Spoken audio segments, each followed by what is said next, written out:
한국고등교육재단이 후원하는 전문 서평지 서울 리뷰 오브 북스. 서평지에 실린 내용, 그 너머의 이야기까지 들어보는 리뷰의 발견 그 7째 시즌의 4번째 시간입니다. 안녕하세요. 저는 리뷰의 발견 진행을 맡고 있는 숭실대 정보사회학과 정인관입니다. 오늘 리뷰의 발견 특별편으로 진행됩니다. 책의 작가분을 모셔서 함께 이야기 나누는 시간 갖도록 하겠습니다.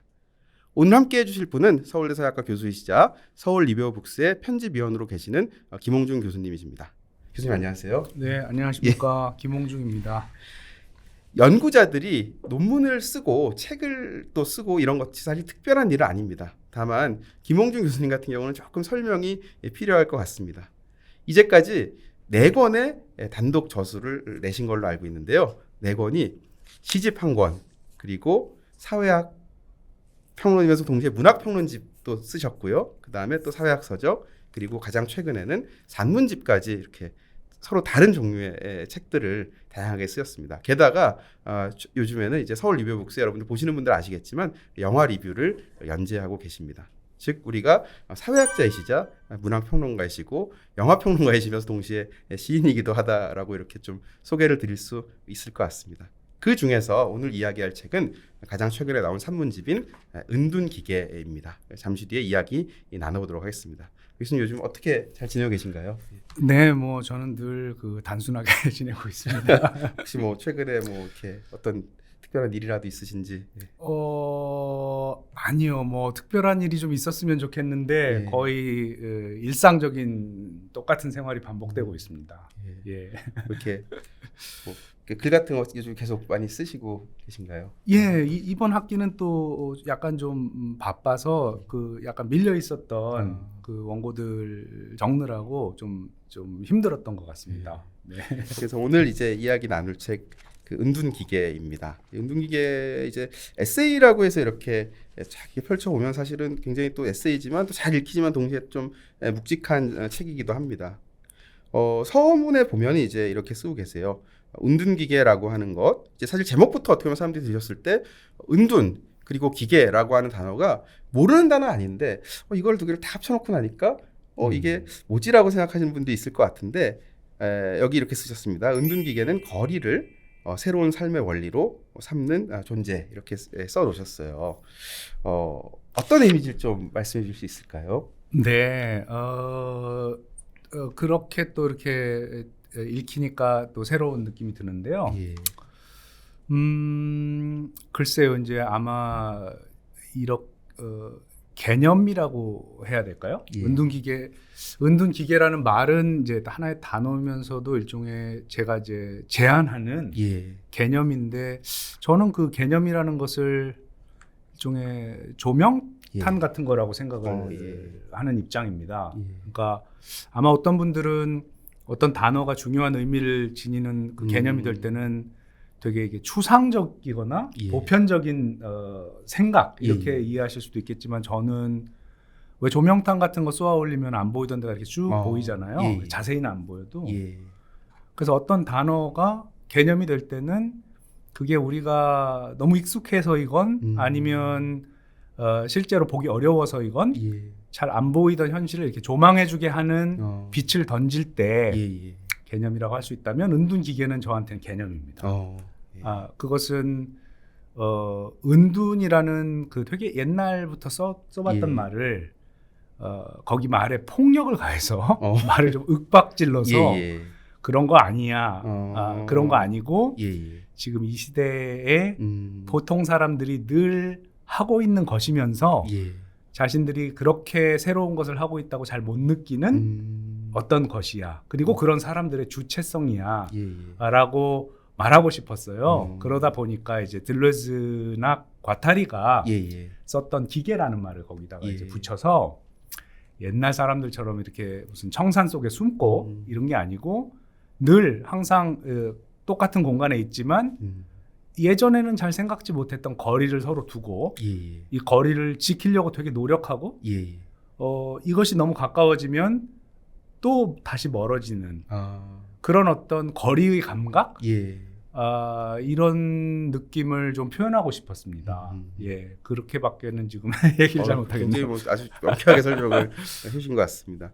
이게 사실은 이 책이 코로나가 우리가 거치는, 지금도 물론 완전히 끝났다고 하기 어렵지만 그 한 복판에서 사실은 출간이 돼서 사실은 좀 더 어떻게 보면 저한테도 이렇게 제목부터 뭔가 좀 다가오는 느낌이 있었는데요. 코로나 시기에 교수님 일상 어떠셨나요? 코로나 때도 다른 보통 우리 사회를 살아갔던 분들처럼 비슷하게 지냈던 것 같습니다. 근데 이제 한 가지는 그러다 보니까 아무래도 좀 주변에 저희 가족과 보낸 시간이 조금 더 늘어났던 것 같고요. 그리고 뭔가를 이렇게 돌봐야 되는 상황이 많이 발생했던 것 같습니다. 비교적 그 돌봄, 케어 이런 것을 그냥 관념적으로만 알고 있었는데 코로나 기간 동안, 팬데믹 기간 동안 제 자신의 호흡기를 돌보게 되고 다른 사람의 호흡기도 생각하게 되고 아이를 더 많이 케어하게 되고 또 연로하신 부모님도 훨씬 더 케어를 많이 하고 식물들 이런 어떤 그 이제 제가 살던 방의 구석구석 먼지 끼어 있었던 부분도 발견되고 그래서 케어라는 것을 이렇게 관념에서부터 그냥 제 일상 삶 안으로 좀 가져오게 된 그런 시간이었다는 생각이 지나고 나니까 좀 듭니다. 그래서 이제 지금 이제 이걸 코로나 이후라고 표현하기 참 조심스럽긴 하지만 그래서 지금 삶의 양식이 이제 코로나 때와 좀 달라지신 게 있으신가요?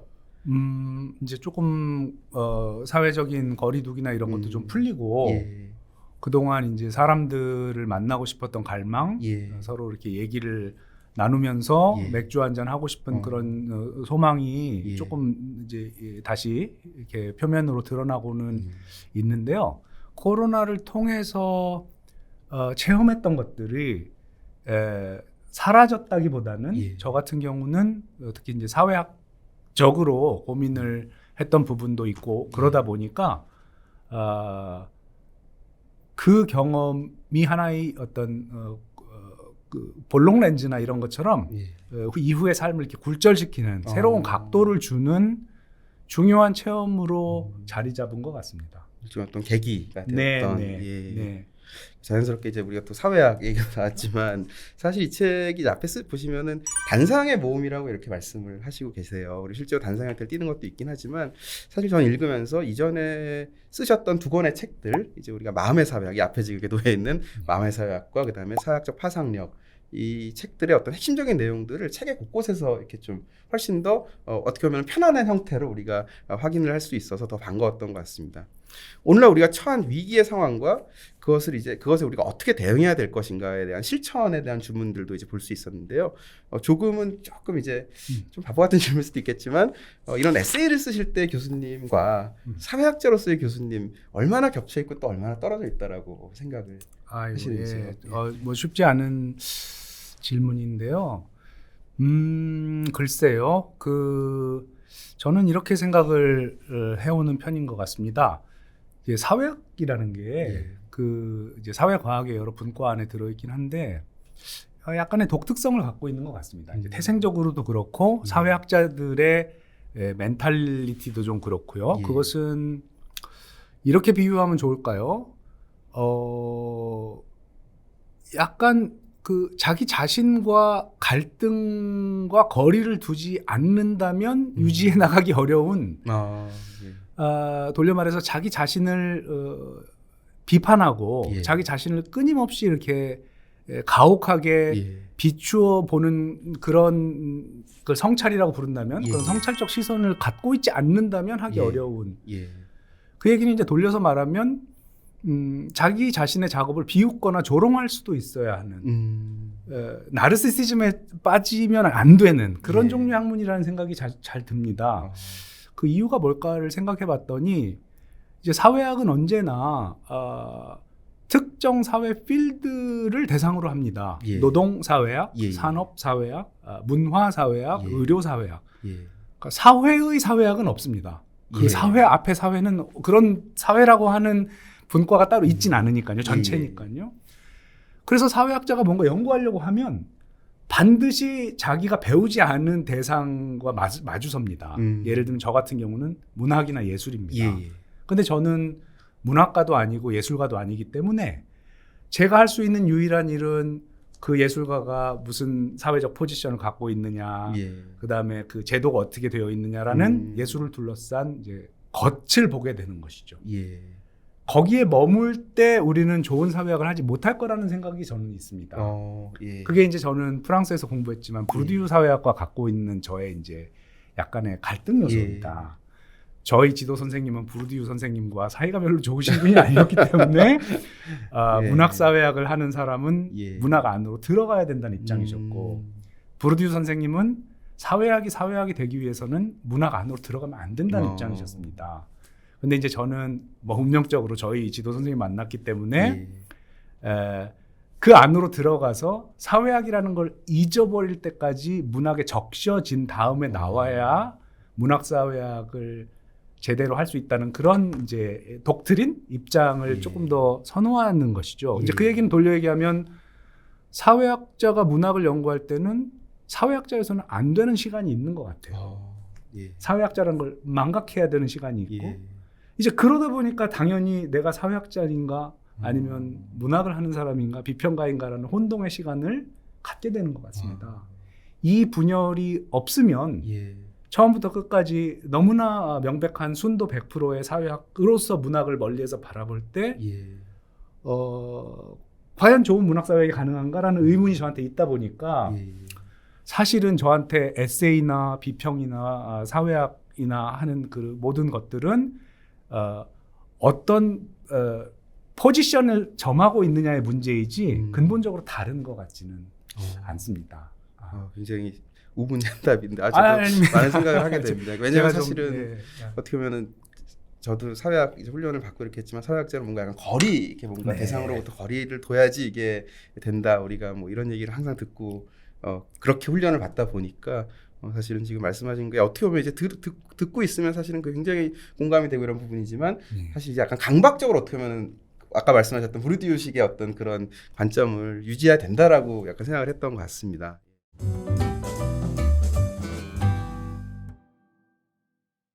에세이 내용들을 이렇게 얘기하면서 또 더 많은 얘기를 나눠보도록 하겠습니다. 맨 앞에 실린 에세이의 제목이 야구입니다. 야구인데 거기 보면 이제 이런 표현을 쓰세요. 삶의 바탕에 존재하는 것은 전진이나 확장이나 강화가 아니라 포기다.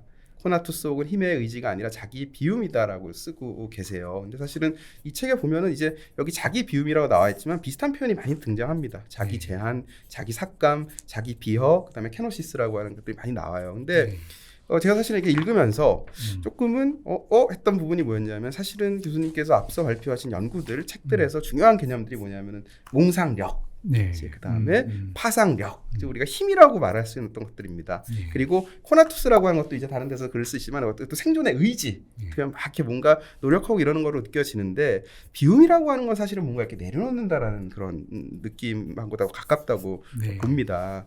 근데 이거 관련해서 제가 이제 보면서 요즘 교수님께서 이제 또 관심 많이 갖고 이제 제가 계신 걸로 저도 이제 글도 읽어보고 했을 때 이런 게 이제 인류세 논의 이런 것들과도 좀 다소 연결이 되지 않는가 이런 생각이 조금 추상적으로 들었는데 이에 대해서 조금 설명을 해주시면 감사하겠습니다. 네, 그 부분은 사실은 제가 뭐 말을 하자면 또 꽤나 여러 가지 이야기를 좀 나눌 수 있을 것 같은 생각이 드는데요. 우선 이제 조금 이제 사실 그 자기 비움이라는 그 말은 용어는 케노시스라고 하는 그 이제 사실은 기독교 신학의 용어입니다. 저는 기독교인은 아닌데. 사실 기독교 신학에 관심이 많았고 이제 사회 이론을 하다 보니까 근대 기독교 사상에 대한 공부가 좀 필요하기도 했고 특히 이제 제가 사속해온 발터 베냐민이라고 하는 사상가가 이제 유대 까발라 사상에 영향을 많이 받아서 그의 친구였던 이제 게오르그 숄렘의 까발라 연구들 같은 경우를 좀 많이 참조하고 연구를 좀 했었습니다. 그 유대 기독교 사상의 창조론의 되게 독특한 점은 신이 자기가 이제 힘이 남아서 뭔가 이렇게 창조하고 거기 이렇게 머물면서 막 조화로운 세계를 신적으로 충만한 의미가 충만한 세계를 이렇게 가꾸는 게 아니라 왜 그런지는 모르겠지만 굉장히 그 가파르고 이렇게 비인간적인, 예. 비생명적인 창조 사상을 갖고 있습니다. 그건 뭐냐면 이제 그 까발라 용어로는 찜쫌이라고 부르는데요. 퇴거라는 뜻입니다. 그 창조 순간 신은 자기가 만든 것으로부터 쫓겨납니다. 말하자면. 그래서 자기가 만든 이 세계 안에는 신이 거할 자리가 없게 되는 거죠.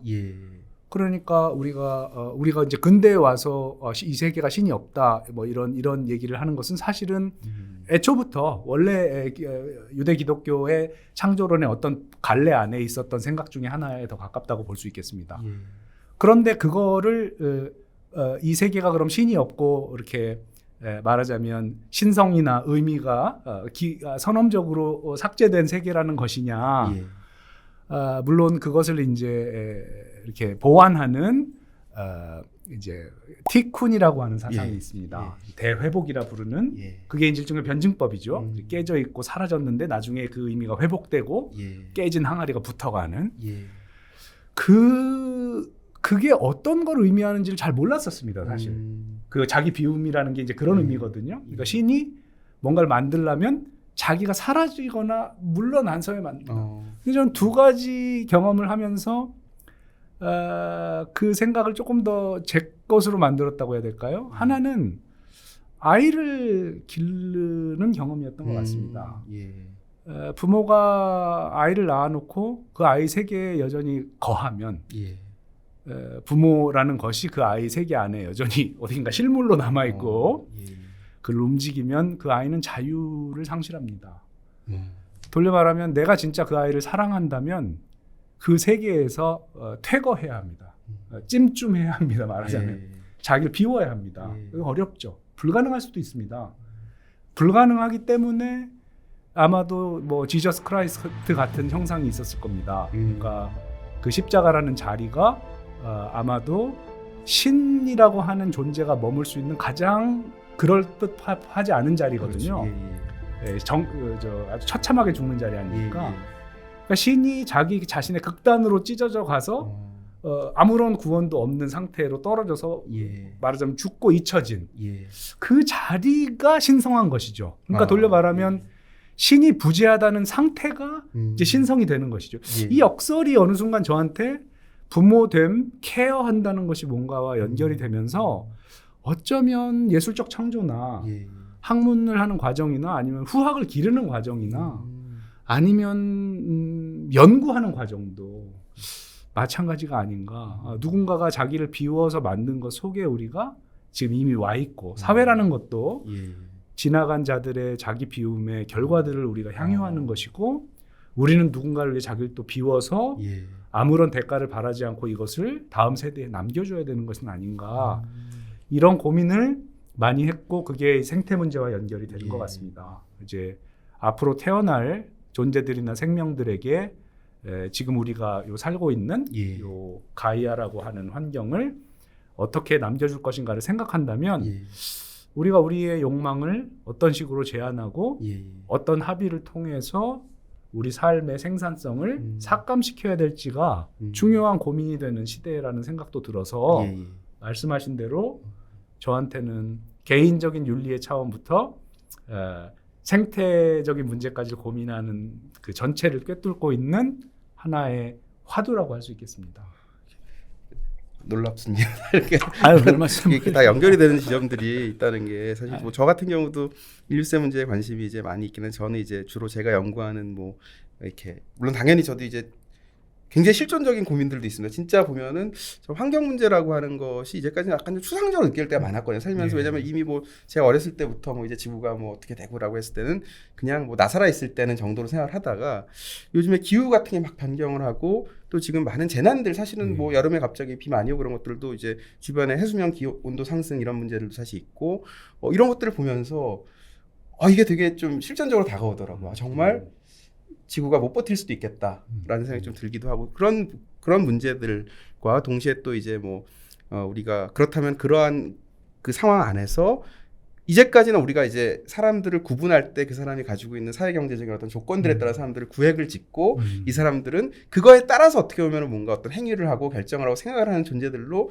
생각을 했지만 맞습니다. 사실 어떻게 보면은 그런 것들을 좀 이제 그런 시각으로만 보기에 지금 상황 자체가 굉장히 달라졌다. 예. 19세기적인 상황, 20세기적인 상황과 굉장히 다르다라는 생각이 들어서 사실 이제 인류세에 좀 관심을 좀 갖고 이제 조금씩 이제 보고 있는 중인데 지금 말씀을 들어보니까 그 문제가 이제 굉장히 어떻게 보면은 타자 혹은 다른 대상과의 관계라고 하는 측면, 그 다음에 또 뭔가 같이 함께 살아간다라고 하는 측면, 그 다음에 아직 도래하지 않은 세대에 대한 어떤 의무감 이런 것들을 다 같이 포함을 하고 있는 것 같아서 또 굉장히 좀 확장할 수 있는 부분들이 많이 있을 것 같다는 생각이 드네요. 예.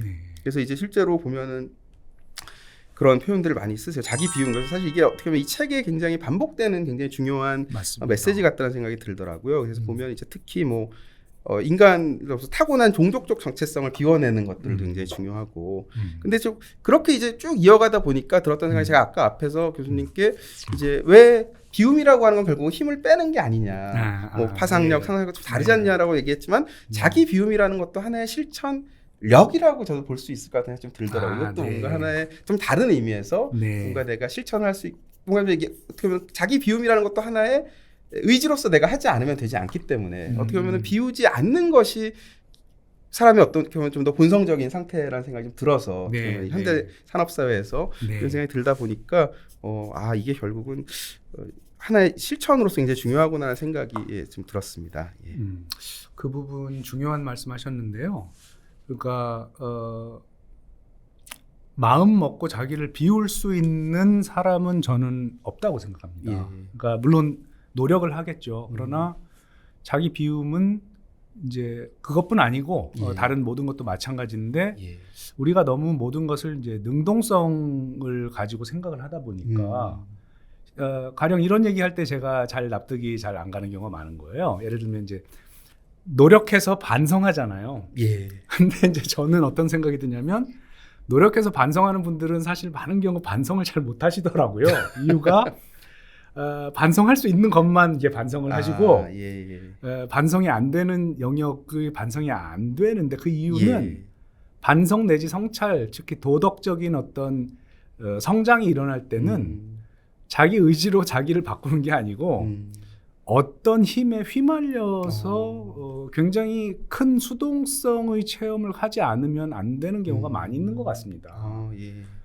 그래서 이제 아까 말씀드린 자기 비움 같은 것을 잘못 오해하면 뭔가 이렇게 막 명상이나 이런 뭘 해서 날 비워내야 된다는 되게 그 소박한 그런 것으로 오해를 하실 수가 있는데 그렇다기보다는 환경과 연관해서 말씀을 드리자면 파국적 상황에서 우리가 마주하고 있는 파국적 상황을 어떻게 살아내느냐, 그것을 어떻게 겪어내느냐의 문제인 것 같습니다. 코로나 3년을 보냈지만 여전히 어떤 분들은 별거 아니었다. 뭐 사람이 몇 명밖에 안 죽었는데 이렇게 말씀을 하시는 거 제가 들을 때 상당히 절망감을 느낍니다. 이 정도 폭의 큰일이 일어났는데 그로부터 아무것도 겪은 것이 없다면 그리고 모든 것을 이렇게 인명의 사망자의 숫자로 이렇게 간단하게 말씀하시는 분들을 볼 때는 우리의 지성이라는 것은 좀 더 작은 것에 훨씬 더 민감해져야 되는 것은 아닌가 뭐 이런 생각을 하게 됩니다. 그래서 좀 수동성을 강조하다 보니까 아마 그 힘도 능동적으로 할 수 있는 힘뿐 아니라 센서빌리티라고 할까요? 작은 것에 이렇게 반응할 수 있는 힘 이런 것들을 조금 더 생각해 보고자 했습니다. 어떻게 생각하면 이제 지금 사실은 말씀하신 것처럼 그렇게 하지 않으면은 더 이상 생존하기조차 어려워지는 상황으로 몰리고 있기 때문에 맞습니다. 어떻게 보면은 이러한 어떤 자기 비움이라고 하는 게 이제 어느 순간에 더 보다 많은 사람들한테 좀 할 수밖에 없는 그런 것들이 되는 시간이 다가올 수도 있겠다는 생각이 좀 듭니다. 그 이제 어떻게 보면 이 제목하고도 가장 관련되는데 이제 은둔이라고 하는 이제 저는 이걸 뭐 되게 에세이, 사회학적 에세이라고 좀 보고 싶은데 저는 이제 일종의 은둔주의 선언 같다라는 생각이 좀 들었습니다. 그리고 사실 여기 보면은 이제 어떻게 보면 김홍중 사회학이라고 하는 것의 핵심적인 개념들이 다수 등장하고 있기도 한데요. 이제 사실은 은둔이라고 하는 것이 예전의 사람들은 이거를 일종의 교수님께서 개념화하신 것 중에 뭐 탈존주의라고 하는 거, 이게 뭔가 세계로부터 뭔가 벗어나고 뭔가 약간 우리가 뭔가 뭐 사람들이 이제 뭔가 뭐 약간 희귀꼬물이라 그러나요? 뭔가 세상으로부터 벗어나고 상처를 받고 나서 이렇게 벗어나는 그런 걸로 생각한 것 같은데 사실은 네. 코로나 이후에는 이것이 굉장히 그 하나의 선택 가능한 삶의 형식이 된 것 같고 심지어는 타인을 배려하는 굉장히 윤리적이고 우리가 이제 무해한 어떤 그런 태도로도 이제 여겨지는 것 같아서 사실 좀 변화가 분명히 있는 것 같다라는 생각이 들었습니다.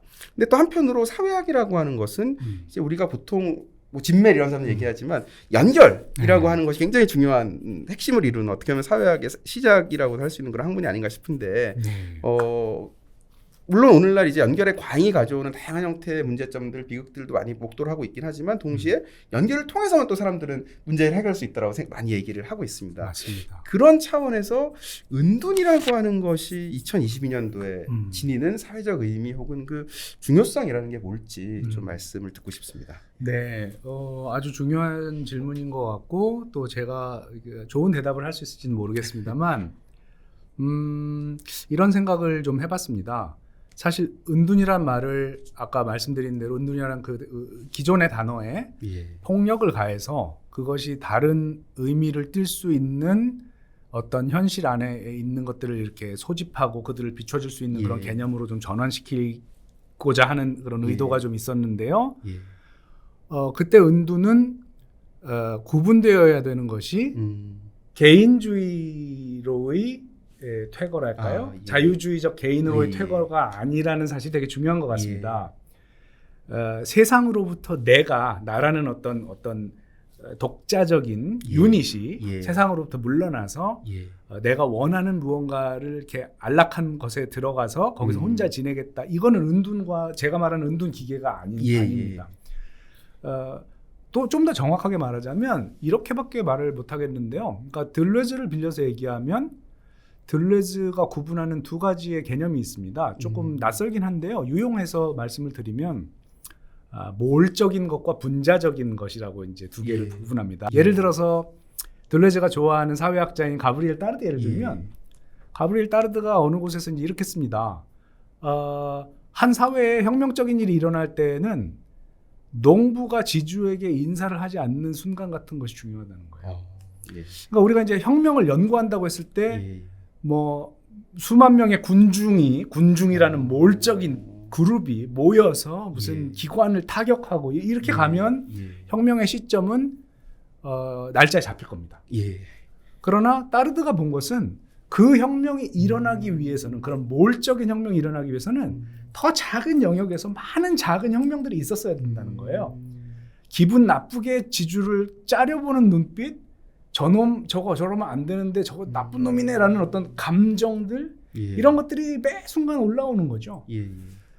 우리가 사는 세계의 몰적인 곳으로부터의 분자적인 것으로 이동이 제가 생각하는 은둔에 가장 가깝습니다. 왜 그러냐면 사회적인 것으로부터 좀 떠나야 벗어나야 다른 종류의 감각들, 다른 종류의 인간 아닌 동물들 혹은 식물들 혹은 공기의 냄새 혹은 하늘의 빛깔을 봅니다.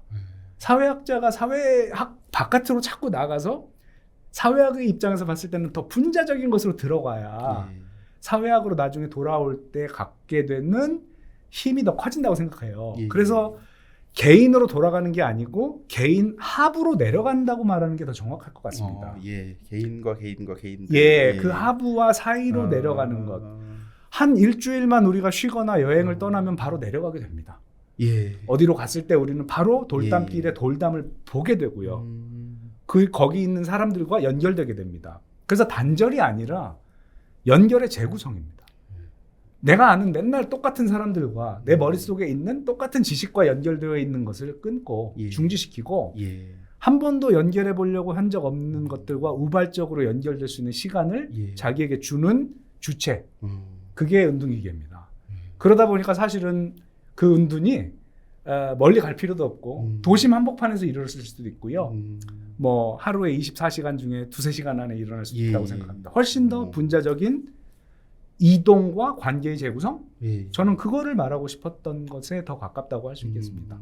이게 어떻게 보면은 코로나라고 하는 시간이 우리가 뭐 의도치 않게 사람들과의 그런 또 집합적인 만남이라는 게 어려워지면서 사실 어떻게 보면 그런 기회들이 또 자연스럽게 주어진 부분들도 있었다라고 볼 수 있겠네요. 그러면은. 예. 네네. 그래서 보면 같은 에세이에 그래서 사실은 이런 말씀을 쓰세요. 탈성장 얘기도 하시고 사실은 네. 뭐 반핵 뭐 이런 얘기들 포스트 휴머니즘 이런 단어도 등장을 합니다. 그래서 이제 이런 표현을 사시는데 21세기적 은둔은 사적 삶의 추구가 아니라 지구적 공과 연결되는 현장의 구축이다. 은둔은 그런 의미에 봤을 때 인간 행위자들의 어떤 아까 말씀하셨던 그런 어떤 몰적인 그런 관계를 비워내고 사실은 그 사이를 비인간적인 것들을 우리가 이제까지 있었지만 분명히 보지 못했던 것들을 새롭게 그 빈자리에 채워넣는 여기 이제 새로운 연결 가능성 이런 말씀을 하셨는데 이제 그런 의미에서 또 이해를 할 수도 있을 것 같다는 생각이 듭니다. 예. 그래서 근데 이제 아까도 이제 우리가 그 뭔가를 이제 깨어내고 이제 뭐 재구축하고 이런 말씀을 하셨는데 사실은 관련해서 저기 우리 그 책 예전에 쓰던 책 제목이기도 하지만 그 파상력이라고 하는 굉장히 좀 중요한 어떻게 보면은 개념인 것 같아요. 그래서 이제 이 책에도 보면은 파상은 자기 비움의 체험이다.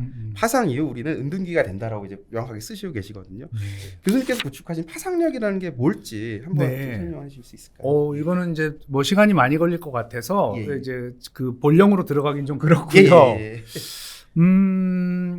이제 말 그 자체의 구성을 잠깐 말씀드리면 사실은 이제 우리가 구상력이라고 하는 독일 근대 철학의 그 아인빌둥스크라프트라고 하는 이제 존재하지 않는데 존재하는 것처럼 만들어낼 수 있는 힘, 그러니까 imagination.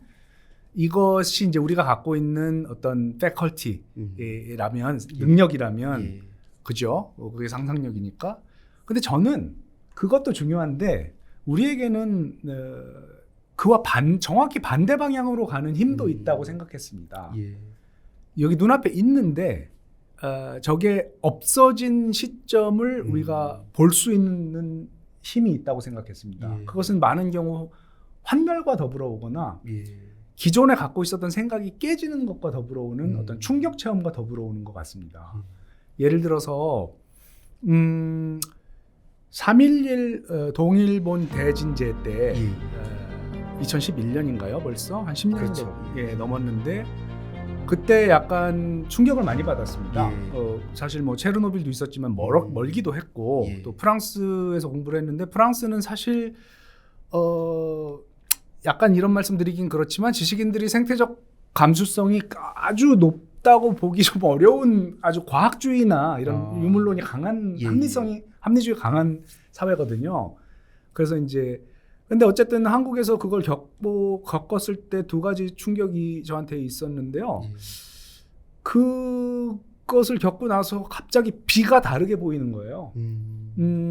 맞으면 안 될 것이 돼버렸어요. 그날 저녁에 이제 제가 그 소식을 듣고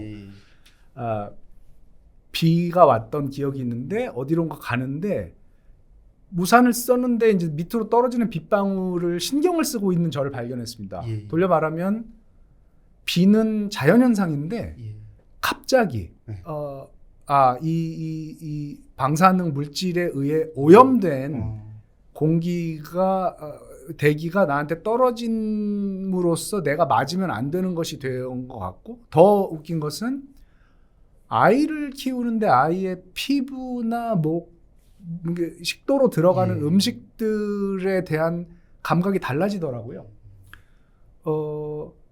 그리고 약간의 강박증처럼 건강 강박증처럼 안전에 대한 매우 약간 병리적인 어떻게 보면 사실 그렇죠. 약간 걱정이 심하게 되는 거예요. 이게 이제 이런 게 저한테는 파상력입니다. 예를 들면 단 한 번도 그거를 걱정해 본 적이 없었던 것 같아요. 그런 방식으로는. 그런데 어느 순간 어떤 집합적인 충격이 가해지고 합리적인 생각을 하고 상식적인 생각을 하던 사람들에게도 병리적인 걱정이나 우려가 들게 되는 변화가 일어나면서 서서히 인식이 바뀌기 시작합니다. 그리고 그게 집합적으로 일어납니다. 그 어떤 불안이라는 정동이 우리를 휘감고 그 정동이 과학적이냐 아니냐를 따지는 것은 사실은 굉장히 어려운 일입니다. 오랜 시간이 걸릴 뿐더러 그런 사회학적으로 보면 그것은 리얼리티입니다. 많은 사람의 걱정이 공통으로 있다는 것. 그래서 이제 제가 말씀드리는 파상력이라고 하는 것은 다수의 사람들이 혹은 개인이어도 좋지만 예기치 않았던 어떤 사건에 의해서 놀라고 예. 그 놀람이 지적인 충격을 주어서 세계를 보는 방식에 미세한 변화가 일어나서 그것이 그 이전과는 다른 현실을 만들어 나가는 실천을 만들어 나가는 예. 계기에 우리가 체험하는 것의 총체를 가리키는 겁니다. 예. 그러니까 같은 재난을 겪어도 어떤 분들은 아이 뭐 다 그런 거지 뭐 세상에 뭐 옛날부터 다 그런 일 일어나지라고 말하면서 아무것도 아니라고 말씀하시는 분이 있고 어떤 사람은 이제 그거를 고민하기 시작하는 거죠. 저는 그 고민의 힘이 파상력이라고 생각합니다. 그건 상상력과 다르고 현실을 이미 붕괴된 것으로 볼 수 있는 어떻게 부정적인 힘과 이제 섞여 있는 것이죠. 네. 하지만 동시에 이제 그런 기존의 걸 깨어짐으로써 또 뭔가가 새롭게 또 만들어지는 과정이라고도 할 수 있겠네요. 그러면. 저는 그렇게 생각합니다. 네. 그건 또 이제 언젠가 다른 뭔가에서 또 파상이 되겠고 또 뭔가 세워지겠고 이런 어떤 반복의 과정 같이도 좀 느껴지는 것 같습니다. 예.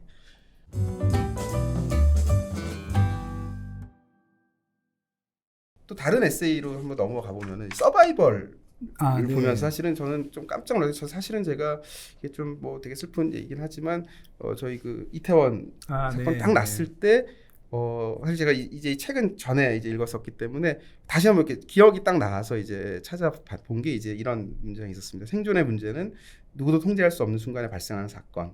생존에는 우연이 결정적인 역할을 한다. 그런데 그 우연은 설명되어야 한다. 이제 이런 내용이 등장을 합니다.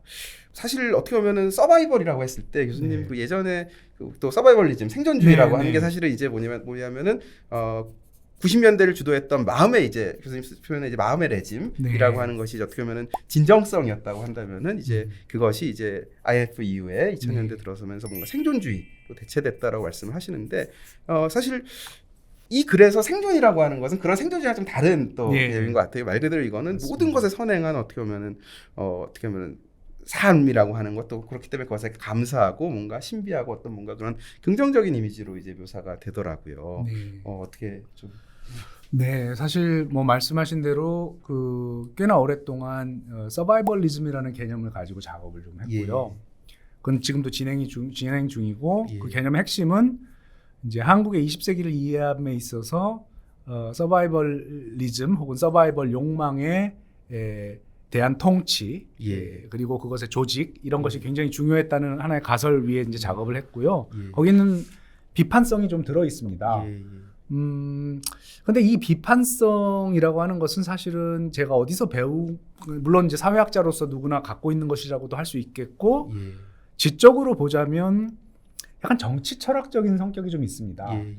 그 우리가 베냐민 아감벤 그다음에 아렌트 이런 걸출한 이제 정치 철학 흐름 안에서 배우게 된 그 생명의 두 가지 양태, 소위 이제 비오스와 조에라고 하는 그러니까 공적인 삶과 로고스 언어를 통해서 공적인 대의에 봉사하면서 얻게 되는 정치적 생명과 그 다음에 이제 이른바 목숨 혹은 벌거벗은 삶이라고 하는 그 생명 그 자체 있지 않습니까?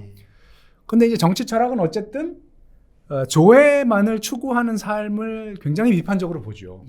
인간이 인간인 것은 인간 생명이 다른 생명과 다른 것은 목숨 너머의 것을 위해 죽을 수도 있다는 그런 데리다 표현을 들자면 모던 라이프를 추구하지 않는 라이프는 인간 생명이 아니라는 그런 관점이 들어있는 것 같아요. 이해가 됩니다, 충분히. 그런데 제가 그 사이에 조금 더 깊게 보게 된 이제 철학적인 사조는 역시 이제 들레즈의 생기론적인 관점인 것 같습니다. 그런 관점에 의하면 어쨌든 조회라고 하는 것, 그 목숨이라고 하는 것이 정치적인 비오스에 비해서 그렇게 폄하될 수 있는 삶의 형태가 아니고 가령 이제 재난의 상태로 가면 우리가 갖고 있는 비오스가 하나씩 떨어져 나가면서 사실 삶의 충동 그 자체로 그 자리에 가게 되는 것 같아요. 그러니까 그 자리에 서면 사실은 인간과 다른 동물들이나 식물들 생명체의 사이도 적어지고요.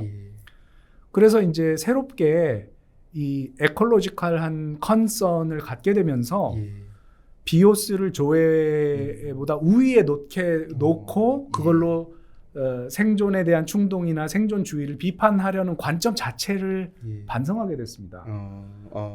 그것이 틀린 비판은 아니지만 21세기적인 의미에서는 조회 자체가 다른 어느 것보다도 중요한 정치적인 의미를 띈다. 지금 아까 이태원 말씀하셨지만 세월호도 마찬가지고요.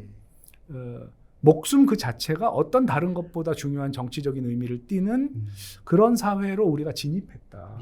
그래서 20세기 아우슈비츠 모델에 기초하고 있는 정치 철학적인 비오스 중심주의를 조금 넘어서야 될 필요가 있는 것은 아닌가 하는 생각에 조금 도달하게 됐습니다. 이제 어떻게 보면은 기존의 생각들을 조금씩 이제 수정해 가시는 이런 과정이라고도 볼 수 있을 그런 것 것 같습니다.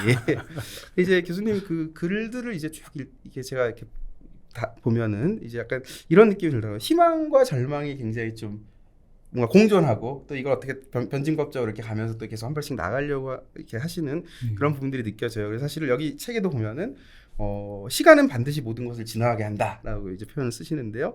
또 한편으로는 미래가 지연되고 혹은 불가능할 수도 있다. 특히 이제 아까 동일본 진제도 말씀하셨지만 사실 제가 이제 글들을 봐도 그 충격이 굉장히 많이 느껴지더라고요. 그래서 뭔가 이 핵이라고 하는 것이 결국 모든 것들을 다 파괴하고 정말 내일이 없을 수도 있다라고 하는 그런 정서들도 굉장히 강하게 느껴지는 것 같습니다. 특히 이제 그 사회학적 파상력에 실린 이제 미래 같은 것은 이제 명확하게 쓰세요. 핵 문명은 우리로부터 모든 시간을 앗아간다.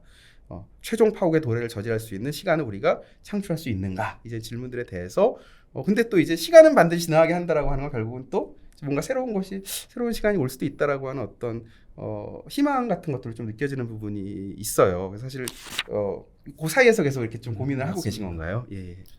글쎄요, 이제 뭐 학문적인 것이라기보다는 인간적인 차원에서 아까 말씀드린 대로 이제 제가 바라보는 이 세계는 어쨌든 20세기적인 그 질서들이 와해되면서 새로운 현실이 약간 카오틱하게 복합적으로 지금 펼쳐지고 있다 보니까 사회학자로서도 그렇지만 한 인간으로서 이 세계를 살아간다는 게 결코 쉽지 않다는 생각을 많이 하게 됩니다. 내가 알고 있었던 것도 불확실해지고 또 공부를 하거나 생각하고 연구하는 것이 지금 제대로 된 방향으로 가고 있는가에 대한 회의도 끊임없이 들게 되고 또 학생들을 가르칠 때 이 가르치고 있는 내용이 다시 검토되어야 되는 것은 아닌가라는 생각도 들고요. 그래서 아주 솔직히 말씀드리자면 21세기를 사회학자이자 한 사람으로서 살아나간다는 것은 자기가 하고 있는 일에 대한 확신을 계속 유보한 채 끊임없이 뭔가를 이렇게 스스로를 다시 시각을 갱신해야 된다는 굉장히 힘든 그런 필요한 그런 상황 속을 살아가는 것 같습니다. 이제 그러다 보니까 어떤 부분에서는 되게 희망을 느끼기도 하고 어떤 부분은 되게 좌절을 느끼기도 하고 이런 것들이 아마 글에 이렇게 반영이 되어 있는 것 같습니다.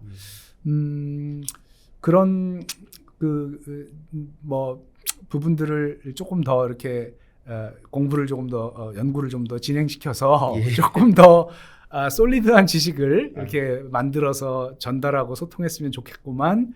제가 그렇게 하는 것이 참 어렵고 어떻게 그걸 넘어설 수 있을지에 대한 비전을 아직 갖고 있지 못하다고 말씀드리는 게 가장 솔직할 것 같습니다. 저는 충분히 여기 많이 비전이 나타난 것 같아서 생각합니다. 뭐 예를 들어서 뭐 이제 파국주의 같은 것들 어떻게 보면 아까 파상 얘기도 하셨지만 뭔가 이렇게 오히려 파국이나 종말의 가능성 앞에서 인간이 아까 말씀하신 자기 비움을 할 수밖에 없는 그런 상황들 그리고 그것이 어떻게 보면은 예전에 이제 송무라 얘기도 하시고 뭐 이렇게 했지만 결국은 인간이라고 하는 것은 다른 글에서 쓰셨던 것처럼 성찰성이 있어야 되고 내면성, 주체성이 있어야 되는데 이런 것들이 점점 사라지는 거 어떻게 보면 이제 굉장히 좀 뭐 이렇게 속물주의 이렇게 안타깝게 살펴보셨지만 사실 어떻게 보면 지금 상황이 그러한 것들을 다시 가져올 수 있는 그런 내가 선택한 게 아니고 그냥 그렇게 할 수밖에 없는 그런 계기가 될 수도 있겠다. 그래서 이제 파상이 되고 파국이 되고 뭔가 새롭게 다시 또 뭔가 새로운 것이 또 서는 그런 과정이 될 수 있지 않을까라는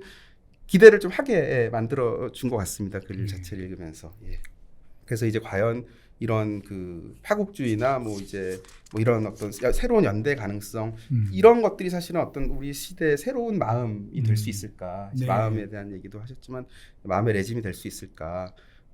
망설임, 주저함, 네. 뭐 성찰성 이런 것들 어떤 윤리적 존재의 조건이라고 이제 교수님께서 말씀하시는 그런 것들이 또 생존주의에서 공존주의로 갈 수 있는 그런 가능성들이 사회 이곳저곳에서 조금씩 발견되고 있다는 느낌이 들기는 합니다. 그래서 그런 것들도 아까 우리 저기 녹화하기 전에 잠깐 얘기를 교수님과 나눴지만 사람들이 좀 관심을 갖고 살펴볼 수 있으면 또 이제 그런 제가 부탁을 좀 드리고 싶습니다. 예. 예. 이제 굉장히 지금 좀 묵직한 얘기들을 많이 이제 했는데 이제 책을 보면 사실은 그 글에 자주 등장하는 단어나 이미지들이 좀 굉장히 재밌는 것들이 있습니다. 뭐 그 저는 이렇게 봤던 게 선이라고 하는 것과 면이라고 하는 것의 대비. 그래서 보통 선이라고 하는 게 좀 더 이제 뭔가 긍정적이고 진짜 세계를 구성하는 실체고 면이라고 하는 건 뭔가 허상이다. 또 굉장히 저는 가장 좀 인상적인 거는 뱀. 그래서 사실 뱀은 교수님 그 첫 번째 시집에서도 사실 등장을 해요.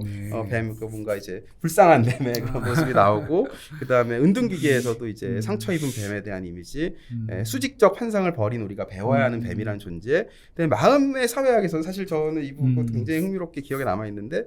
거기 보면 이제 참을 수 없는 귀여움 뭐 이제 그래서 이제 귀여움이라고 하는 것이 결국은 뭐냐면 권력 관계 하에서 뭔가 이렇게 완전히 그 권력에 그냥 눌리는 게 어떻게 보면은 귀여움으로 표상이 된다면은 뱀은 정복되지 못한 것, 귀엽지도 않은 것 이렇게 나타나거든요. 그래서 이런 이미지들에 대해서 좀 항상 그런 생각을 좀 하고 계신 건지 너무 자연스럽게 좀 들어가는 것 같아서. 예. 네네. 글쎄요. 이제 어떤 부분은 의도하거나 그런 건 전혀 아니고요. 이제 이런 생각을 좀 하긴 합니다. 그러니까 사회학자로서 예술 작품이나 문학 작품에 대해서 연구하는 방법이 하나 있고 예술 작품이나 문학 작품이 사회학자한테 주는 힘을 가지고서 다른 걸 연구하는 방법도 있거든요. 그러니까 예술 작품이나 문학 작품의 관계 맺는 두 가지 방식일 텐데요. 저는 비교적 후자의 방식을 더 선호하는 것 같아요. 이제 그러다 보니까 이미지의 힘, 이미지의 가능성을 조금 중시하는 편입니다. 약간 그 실증주의적인 혹은 로고스 중심주의적인 사고방식의 해독제가 된다는 생각이 들어요. 그래서 자주 등장하는 그런 이미지들이 있는 것 같고 그런데 가만히 보니까 그 모두는 지금 공통점이 있는 것 같습니다. 되게 그 플랫 온톨로지라고 해야 될까요? 예를 들어서 우리가 늘 사회학자들은 그렇게 생각하잖아요. 하부 구조가 있고 상부 구조가 있고 뭐 여러 차원들이 있고 이렇게 두 개의 차원들을 늘 좋아하는데 저는 하나의 차원을 더 좋아하는 것 같습니다. 그래서 두 개의 차원을 설정해서 다른 차원이 다른 차원을 어떻게 결정하고 조건 지우느냐를 사고하기보다는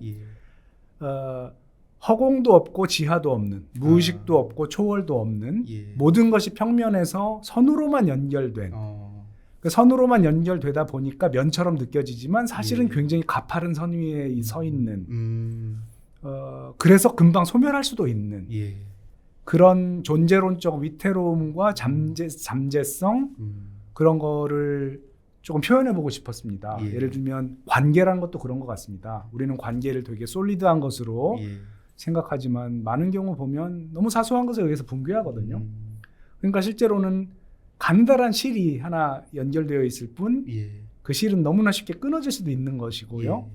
그래서 우리가 너무 면이나 입체로 서브스턴스로 뭔가를 생각한다면 그것의 소멸이나 변화를 잘 못 보는데 그게 얼마나 약한 실들로 연결되어 있는가를 생각한다면 그리고 초월도 없고 지하도 없어서 도망갈 곳이 없다는 수평밖에 없기 때문에 도망갈 곳이 없다는 그런 생각 속에서 사고한다면 사물들을 조금 더 실제와 가깝게 볼 수 있지 않을까 하는 일종의 이미지를 통한 사고의 방편이랄까요? 이런 거라고 보시면 어떨까 싶습니다.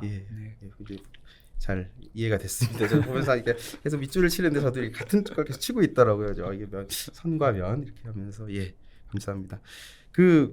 지금 방금 뭐 문화예술 얘기도 했지만 뭐 글, 책, 뭐 소설, 문학 작품도 그렇지만 영화도 굉장히 많이 보시는 것 같아요. 그래서 네. 뭐 보면 옛날에 책을 쭉 보면 그렘린부터 시작해서 뭐 동사소독, 그다음에 에일리언, 네. 뭐 이런 것들 굉장히 많이 나오고 영화, 뭐 한국 영화 유괴를 다룬 그래서 사실은 영화도 막 쫙 나오고 하는데 주로 영화 많이 보시나요? 이렇게 일상적으로? 예, 제가 뭐 워낙 영화들을 많이들 좋아하셔서 예. 뭐 이렇게 중불나게 영화를 좋아한다고 말하기는 좀 부끄럽습니다만 약간 시네필인 것 같습니다. 예.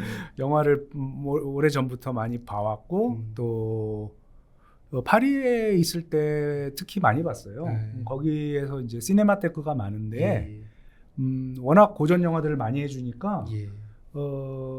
거기서 이제 한국에서는 좀 보기 어려운 영화들을 정말 많이 봤던 것 같습니다. 네네. 지금 그래서 사실 어떻게 보면 연재하고 계시는 글들도 보면 네네. 영화를 되게 많이 보시는구나 생각 좀 많이 갖게 해서 좀 궁금해서 여쭤봤습니다.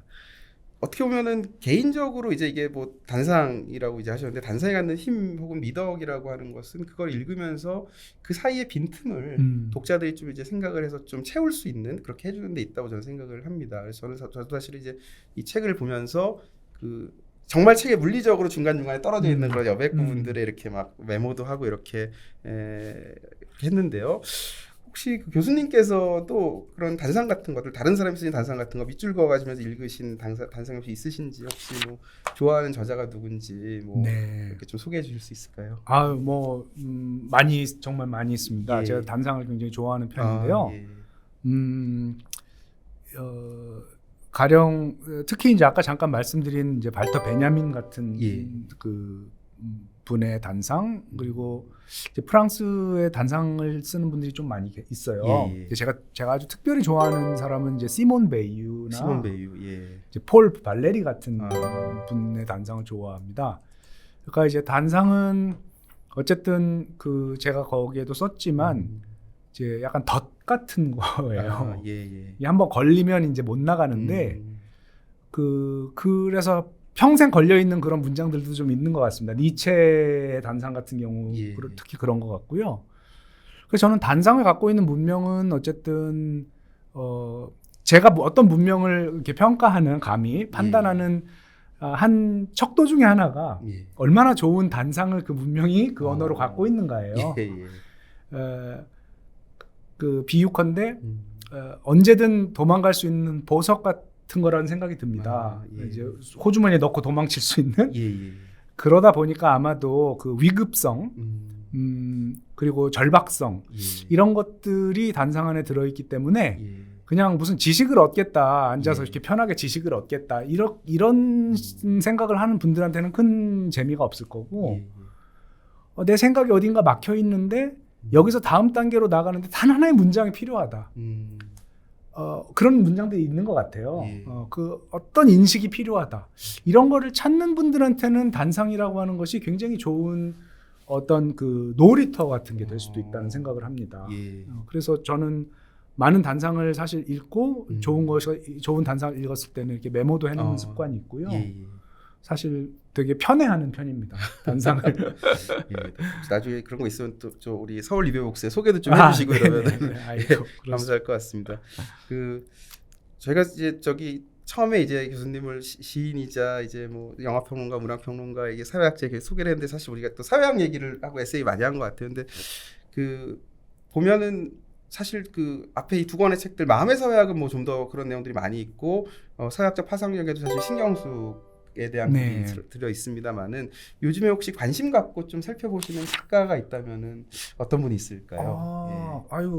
저는 최근에는 사실은 솔직히 말씀드리면은 소설 작품 잘 못 봤어요. 오히려 최근에 이제 그 리뷰 북스에 또 영화를 쓰다 보니까 오히려 영화를 더 많이 봐서 영화를 얘기해도 괜찮을까요? 괜찮습니다. 네.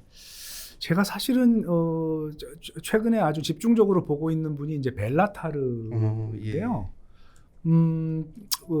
그 사탄 탱고라고 하는 7시간 거의 반에 이르는 작품을 최근에 다 결국에는 봤어요. 아마 이제 다음번에 제가 쓸 기회가 있으면 그 벨라타르를 쓰고 싶은데 약간 좋은 영화들이 그렇듯이 이제 굉장히 깊은 여운을 남겨가지고 계속 생각하게 만드는 이제 그런 것이고, 그분이 마지막으로 남긴 이제 작품이 많은 분들이 좋아하신 것 같은데 이제 토리노의 말이라는 작품입니다. 그 니체의 마지막 이제 그 니체가 마지막으로 쓰러져서 그 정신병원에서 10년을 보내기 전에 그 마지막 에피소드인데, 아마 그때 그 어느 마부가 말을 막 때리는 거를 보고 막 이렇게 흥분해서 달려가서 때리지 말라고 말을 가로막고는 말을 붙들고서 흐느끼다가 이제 쓰러져서 이렇게 한 3일간 못 일어나다가 병원에 갑니다.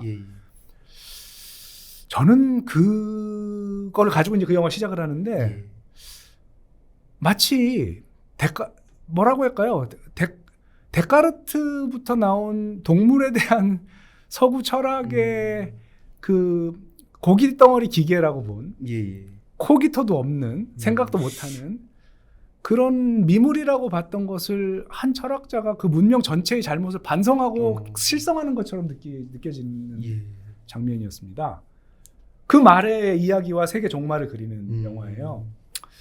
그래서 이제 그런 뭐 위대한 이제 영화 저 감독이야 뭐 저뿐 아니고 엄청나게 많은 사람들이 좋아하지만, 저도 좀 뒤늦게 벨라타르라고 하는 그 거장의 작품 속에 깊이 빠져서 많은 생각을 하면서 이번 가을을 보냈습니다. 그 DVD 같은 걸로 구해 볼 수 있나요? 네, 저는 이제 그 되게 이제 프랑스어 자막이 편해서 프랑스 쪽에서 DVD를 구할 경우는 사서 보는데, 아마 그 충분히 여러 가지 버전으로 아마 컬렉션이 있을 겁니다. 뭐 저도 찾아보도록 하겠습니다. 네. 마음의 사회학이 이제 2009년에 나왔고요. 사회학적 파상력이 2016년에 출간이 되었습니다. 그리고 이제 은둔기 2020년도 말에 이제 나왔습니다. 사회학적 파상력을 기준으로 하면 이제 곧 다시 이제 7년째가 이제 되게 되는데요. 아까도 이제 우리가 생존주의 얘기도 하면서 이제 그 사이 어떻게 보면 생각의 많은 변화들도 이제 그 마음의 사회학부터 본다면 또 있으시고 이럴 것 같은데, 혹시 뭐 새로운 저서 지금 준비하고 계신 거 있으신가요? 네.